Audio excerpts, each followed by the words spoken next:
নৈবেদ্য কাব্যগ্রন্থ রবীন্দ্রনাথ ঠাকুরের 11 নম্বর কবিতা। আঁধারে আবৃত ঘন সংশয় বিশ্ব করিছে গ্রাস, তারই মাঝে সংশয়াতীত প্রত্যয় করে বাস।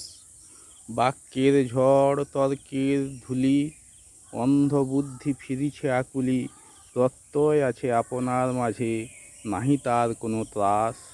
সংসার পথে শত সংকট ঘুরিছে ঘূর্ণ বায়ে, তারই মাঝখানে অচলা শান্তি অমর তরুচ্ছায়ে। নিন্দা ও ক্ষতি মৃত্যু বিরহ, কত বিষ বাণ উড়ে অহরহ, স্থির যোগাসনে চির আনন্দ, তাহার নাহিকো নাশ। অপূর্ব কবিতা। বর্তমান সময়ের অস্থির পরিস্থিতিতে খুব উপযোগী। মানুষের অন্তরাত্মার যে পবিত্রতা তা কখনো ধ্বংস হবে না। পৃথিবীর শান্তি যতই বিঘ্নিত করবার চেষ্টা হোক, সেটি কিন্তু কখনো চিরস্থায়ী হতে পারে না।